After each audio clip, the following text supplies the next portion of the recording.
All right, buying a new car, no secret that it's a very big investment. And joining us today with some tips if you are looking for a new set of wheels this year is Chairman and CEO of Morse Automotive Group, Teddy Morse. So Teddy, first let's of course talk price, the $1,000,000 question. How can we get the best price from a salesperson? Well, I can assure you it'll be less than $1,000,000. Okay. We don't have anything quite. We'll take that. The way to get the best price is really to know what you want and know what your limits are, because the best price for one person will be different for somebody else. The key is knowing your limits and knowing how much you can afford either in total or a month. And sticking to that, because you can persuade us very easily when we walk into those Absolutely. dealerships. Well, it's not about persuading, it's about trying to find what works best for you. And the best way to do that is knowing what you need versus what you want. A lot of people need a certain amount of seats, they need a third row, but they don't necessarily need a sunroof or the bigger engine in the car. That's what they want. So trying to keep balance between those two things will help out a lot. Okay, makes sense. And you say to always do our homework first. What do you mean by that?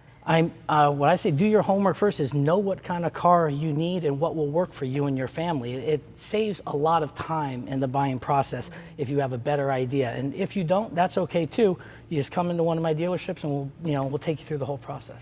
While we have you here, tell us when the best time of the year is to buy a vehicle. Best time of the year would be at the end of each quarter. As far as cost savings go. That would be the end of each quarter. Okay. A lot of people are conditioned to think in December at the end of the year. Or holidays. Or holidays, but the end of each quarter really is when we are really shooting to hit all of our goals. Okay. So that's a fantastic time, but at an Morse dealership, there is no wrong time to buy a car. How about the thought that as the next year's models are coming out, you should buy the years previous? Is that a myth, or? I think you should buy really what you want, because there's nothing worse than being in a car for 3, 4, or 5 years that you're not in love with. Right. I mean, we spend more time in our cars than anywhere except our homes and work. So you're going to be spending a lot of time there.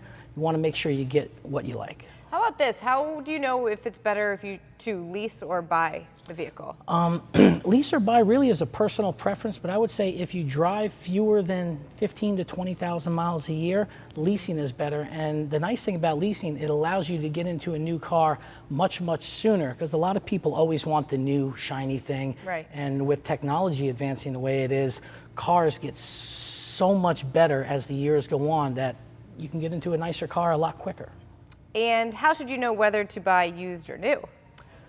Used or new depends on what you want, really. That's all it is. Some people like to have a new car. Some people, like to have a car that's already, a few miles on it. They can get it a little bit cheaper, but it doesn't matter if you buy new or used. If it's your first car, it's new to you. So. All right, I like that. New to you. All right, Teddy Morse with Morse Automotive Group. Thank you so much for joining us. Thank you very much.